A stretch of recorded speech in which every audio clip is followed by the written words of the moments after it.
Se va a abrir un pequeño turno ahora de preguntas, con varias preguntas a plantear de una forma común o de una forma un poquito pues repartida. Y yo para empezar y romper un poquito pues el fuego, pues me gustaría además que ambos interviniesen, es una pregunta conjunta a ellos, y ya que una buena parte de su política y de su fórmula está basado en satisfacer las necesidades del cliente, adelantarse un poquito a esos acontecimientos, pues resumir brevemente cuáles son las fórmulas de medida y control de ese grado de satisfacción y de esa percepción de las necesidades del cliente. Por favor, Olga. Pues la principal fórmula de medir dos grados de satisfacción. Digamos que aquí tenemos dos clientes. Uno que es el usuario, que vuelve a Google a hacer búsquedas, y seguimos siendo líderes en Europa, en los principales países con medición. Y por otro lado está el anunciante. La forma de medirlo es que el ratio de renovación de campañas con nosotros es el 95%, con lo cual, digamos, balanceamos. Nosotros básicamente lo hacemos de dos formas. Una primera, a veces desgraciadamente de forma continuada, que es a través de demanda. Es decir, diariamente estamos viendo cómo están funcionando todos y cada uno de los productos y a partir de ahí sabemos si de alguna forma estamos errando o no en precios o estamos pudiendo sufrir un ataque de competencia que no estemos percibiendo y nos amerite estar teniendo una atención especial. Esa es la primera y esa es prácticamente constante a diaria.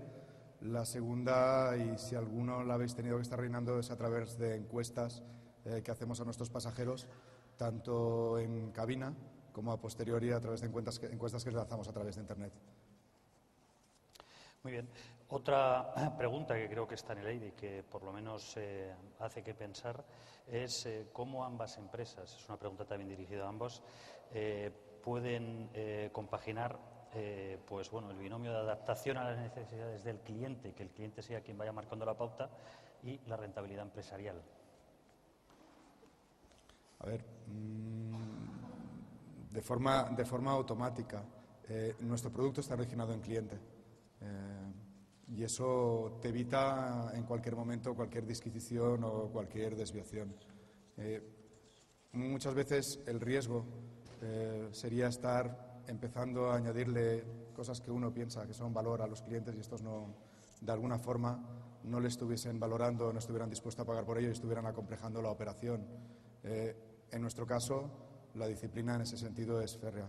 Manda al cliente, él es el que de alguna forma decide nuestro producto y en la medida de lo posible, nuevamente, en todas y cada una de las modificaciones que hacemos en producto, el cliente está en el centro en cuanto a involucración y a pedirle que participe en muchos de los ahorros que estamos implementando. En nuestro caso, lidera el cubrir las necesidades del cliente. Es decir, lo que comentaba antes, podemos, si vemos que los internautas o los usuarios hacen 50% de las búsquedas en su propio ordenador, se lanza el producto y no hay ingresos detrás. Es decir, primero se genera el producto. Realmente sí que la publicidad, al final, es decir, que es una fuente muy importante de ingresos. Pero es como el segundo paso. Nos centramos en utilidad, en innovación y después generamos la fuente de ingresos. Comenzamos con alguna pregunta dirigida ya pues directamente a cada uno de los intervinientes. Por ejemplo, para Google hay una pregunta y da la importancia a nivel mundial de lo que es la empresa, que dice, ¿es un ejemplo Google como empresa de sector que está fuera de la competencia asiática? Que está fuera de la competencia asiática.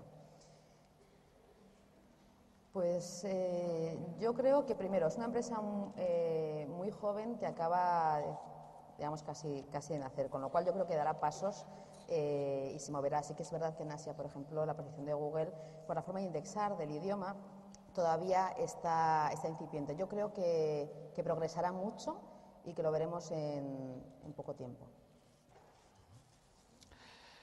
Hay una pregunta en este caso para el director general de EasyJet. Comenta que la estrategia de la empresa es fundamentalmente el boca a oreja, es una de las principales estrategias, y uno de los valores fundamentales, por no decir el valor fundamental, es el precio. Querría saber esta persona que está preguntando, pues, ¿cuál podría ser, además de estas dos, o como común de estas dos, las diferencias que pueda haber con otros principales competidores suyos, como ha comentado?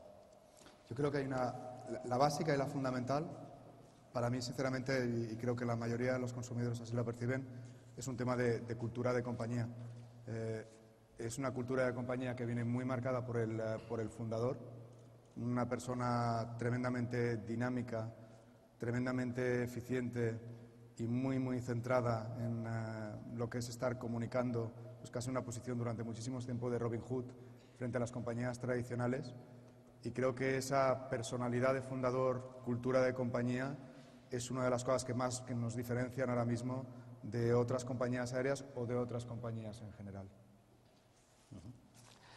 Otra pregunta para Arnaldo, que viene ya referido un poquito a que esos costes mínimos que están predicando constantemente, desde luego que es uno de las bases o de los fundamentos de la política de su empresa, no pueden llegar a perjudicar al usuario. ¿No estaremos descargando demasiada la estructura, demasiado los servicios para llegar a afectar de alguna forma al cliente? Nosotros tenemos una premisa básica y es la razón de ser de nosotros como compañía, que es transportar a los pasajeros de una forma segura, puntual y con las mínimas florituras posibles. Creemos firmemente que en la parte de seguridad y la parte de puntualidad nunca habrán compromisos. No los habrán porque perderíamos nuestra razón de ser como compañía. Y que a partir de allí, en lo que son el resto de florituras, estaríamos en una curva muy parecida, yo creo, a la que estaba comentando José Luis antes, en la que, frente al resto de florituras, el precio tiene una importancia fundamental a la hora de ser valorados y a la hora de que los clientes tomen las decisiones. Una pregunta para la representante de Google, fundamentalmente referida a esa adaptación a lo que es el cliente en el mercado donde esté implantado. Esta adaptación que propone la empresa existe también respecto al cliente ibérico, ya que afectan a España y Portugal. ¿Están estandarizando esas soluciones o existe una especificidad del mercado ibérico? Intentamos ser todos los locales que podemos. De hecho, el buscador puede ser traducido en gallego, en catalán, en euskera. Y además vamos a traer productos que ya existen en el mercado americano, pero antes de que lleguen aquí se están adaptando localmente. Con lo cual sí, intentamos adaptarnos de forma muy local con la misma tecnología. Una pregunta para Arnaldo. Dejaré una para el final porque coinciden 3 o 4 intervinientes aquí. ¿Cuáles son las prioridades de ISIR en la selección del aeropuerto? ¿Destino turístico, población, competencias, subvenciones recibidas? ¿Hay algún baremo que pueda resumir? Diría que, por orden de importancia, la menor es la subvención, porque al final un mercado existe o no existe. La subvención al final es un tema puntual, pero lo que no va a hacer es estar generando un mercado donde no existe. Para nosotros, como compañía, y allí los modelos son diferentes para diferentes compañías y desde luego para diferentes compañías de low cost, tenemos muy claro que debemos estarnos moviendo en aproximadamente un 30% de pasajeros que sean pasajeros que viajen por negocio, con lo cual ya viene un primer elemento de necesitar un tejido empresarial muy centrado, en nuestro caso, en pequeñas y medianas empresas, allí donde estemos operando. En segundo lugar, necesitamos un mercado en el cual haya una capacidad de estar originando un viaje más de escapada de fin de semana o turista, pero en ambas direcciones, tanto hacia afuera como hacia dentro de ese mismo aeropuerto. Y un elemento fundamental también dentro de lo que es la selección de aeropuertos o de bases, evidentemente es la estructura de costes de ese aeropuerto. Pero dentro de lo que es la estructura de costes del aeropuerto, el elemento fundamental es la capacidad de poder estar haciendo esa operación de taxi en unos 20-25 minutos, desde que el aeropuerto aterriza hasta que lo vuelvo a enfilar en posición de salida. Ese es el principal elemento de coste, muy por delante de otros posibles elementos. Una pregunta para Olga, muy directa. ¿Qué porcentaje de cuota de mercado en publicidad en la red, posición en relación a otras empresas como TradeTabler? Vamos a ver, los datos nuestros en cuanto a ingresos por publicidad nosotros los hacemos públicos. A día de hoy no los compartimos, entre otras cosas porque lo que es localmente hablo, no global, que por supuesto en la SEC están publicados, porque somos el último jugador en incorporarnos y a día de hoy no se sabe quién es quién, nadie se identifica, pero si nos incorporamos nosotros evidentemente somos la diferencia. La única referencia que puedo dar es que el 94% de las páginas vistas en buscadores a día de hoy están en Google, y la otra métrica sería que la inversión online se está dirigiendo cada vez más y más a search, a buscadores. Es decir, si hace en el 2003 era un 30%, en el 2004 ya fue de un 40% dentro de todo el total de inversión online, y cada vez se hace más pronunciado. Con lo cual es creciente, es importante, pero no podemos dar el dato local exacto. Una pregunta rápida para ambos. A nivel de venta por Internet, que es uno de sus grandes activos, ¿cómo consiguen evitar o cómo consiguen acondicionarse a la protección que en la actualidad se tiene en el ordenador para evitar, para poder adecuar esa publicidad?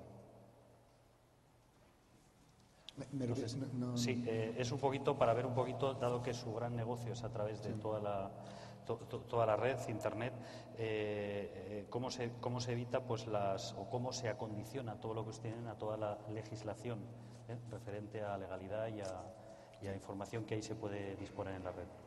A ver, yo creo que cualquier empresa que tiene un 98% de sus ventas, como somos nosotros, centrados en Internet, hace ya mucho tiempo que en lo que es protección de bases de datos y cumplir con legislación estamos muy por delante incluso de lo que marcaba la ley en aquellos momentos y desde luego de lo que sigue marcando en estos momentos. O sea, solo podemos ver de una forma favorable el que se tomen medidas que den seguridad al cliente y al consumidor para poder estar haciendo una transacción dentro de la red, porque de esa seguridad vendrá nuestro crecimiento. Cuantas más percepciones hayan por parte de los clientes de que pueden haber una cierta inseguridad, que en nuestro caso desde luego no la hay dentro de la red, más problemas tendríamos nosotros para crecer. Con lo cual, desde hace mucho tiempo ya intentando predicar con el ejemplo e ir bastante más por delante de lo que la propia ley está marcando. Muy bien. Para Olga, la limitación actual de Google, piensa alguno de los presentes aquí, es que basa su indexación en palabras obviando contenidos cada vez más presentes en los sitios, como son vídeos, imágenes. ¿Se está trabajando en esta línea en Google? En indexar vídeos, imágenes, sí. Es decir, siguiendo la línea de cuál es nuestra misión, que es organizar y hacer accesible y útil la información. La información no solamente es indexar páginas web, es indexar imágenes, fotografías, pasar, digitalizar contenidos que solamente están en papel, pasarlos online. En Estados Unidos ya se ha lanzado Google Video, que es decir, buscas programa del martes que se habló de tal y te puede buscar el trozo de ese programa. Con lo cual ampliamos, es decir, acabamos de lanzar un abanico de nuevos productos en Estados Unidos que van a venir hacia Europa y se sigue trabajando en ese sentido. Una pregunta para Arnaldo. ¿En qué medida esa orientación a la fidelización del cliente y a la innovación es también transmitida o requerida a todo el equipo humano de la empresa? Absoluta. Cuando uno ve que nuestras propias oficinas están a pie de pista, que es el caso, no solamente es evidentemente por un tema de costes, sino sobre todo y fundamentalmente para estar cerca de los clientes. Si un día voláis al aeropuerto de Luton, veréis que estamos pegados a lo que es la terminal de pasajeros. Y todas y cada una de las personas que trabajan dentro de la compañía tenemos la obligación de hacer cursillos de formación en cabina y hacer cursillos de formación en aeropuertos para entender de qué manera aquellos procesos que estamos poniendo en marcha para atender a los clientes, para atender a los pasajeros, están en línea con lo que estos piden o demandan. La orientación es absoluta. Y nuevamente empezando por lo que es el emplazamiento geográfico de las oficinas. Una pregunta para Olga. ¿Qué hay de cierto, cómo está la referencia que tiene la persona que demanda la pregunta en el futuro sistema operativo desarrollado por Google en colaboración, competencia con Microsoft? Una de las grandes frustraciones, ¿no?, cuando Google asiste a una conferencia es que lo que tenemos fuera de lo que es Estados Unidos son oficinas comerciales de la plataforma de publicidad. Es decir, temas de producto, de estrategia, por supuesto, no las llevamos desde aquí. Aún así, estamos muy acostumbrados a que haya muchos rumores, pues si no es por un lado es por otro, pero en cualquier caso, nosotros no nos centramos en pensar en competencia, en lanzar el producto que compita con otra empresa. Lo que queremos es lanzar productos útiles. Es decir, si llega un momento en que cualquier producto, este u otro, resulta ser útil y es factible, entiendo que Google irá, pero en cualquier caso, eso forma parte de la estrategia de la empresa y tampoco es algo que, por mucho rumor que haya, que se vaya a contestar. Muy bien. Otra pregunta para Arnaldo es ¿cómo van los otros negocios Easy de la empresa? Algunos muy bien y otros se han tenido que reconvertir. Yo creo que una de las cosas que hemos aprendido a lo largo del tiempo era, por una parte, que la marca es elástica, pero no es una goma que llegue hasta el infinito, que permite cubrir determinadas categorías y otras no. Entradas en categorías como la de higiene masculina con aftershaves y otros, desde luego era pretender que la goma tenía una elasticidad que no tenía. Pero en otras muchas, como son hoteles o como es alquiler de coches, la sinergia con respecto al negocio principal es grande y la sinergia con respecto a marca también es grande. Muy bien. Y para terminar, ya que estamos creo que casi justo en tiempo, antes del coffee break, una pregunta que creo que interesa mucho a toda la audiencia que está en estos momentos, a mí en particular muchísimo, y dado sobre todo pues el referente de la Expo 2008 que va a haber aquí. Arnaldo, ¿está previsto que siguiendo opere vuelos desde Zaragoza? ¿Y de qué origen? Si se pudiese adelantar o no, o si desde luego se está en estudio, lo mismo. A ver, nosotros tenemos el objetivo clarísimo de crecer en el mercado español todavía por encima de lo que ya hemos crecido. Y consecuentemente seguiremos siendo tremendamente activos en estar abriendo operación desde nuevos aeropuertos. Tenemos un grupo de personas que sistemáticamente están visitando todos y cada uno de los aeropuertos españoles, analizando la posibilidad de estar organizando una operación y una operación que sea rentable para tanto el mercado de destino como para nosotros. Obviamente no puedo confirmar nada en términos de tiempos, ni puedo confirmar ni desmentir nada, porque como compañía solamente confirmamos cuando estamos anunciando que empezamos a operar desde un aeropuerto. Pero solo puedo decir que hemos crecido de 8 aeropuertos a 12 en el plazo de un año en España y que la voluntad es pasar al plazo de 16 a lo largo del siguiente año. Es lo único que puedo decir. Muy bien. Pues muchas gracias a ambos por estar aquí presentes. Reiterar el agradecimiento por este gran evento empresarial que ha organizado el Instituto Aragonés de Fomento y, bueno, agradecerles su presencia aquí a ambos.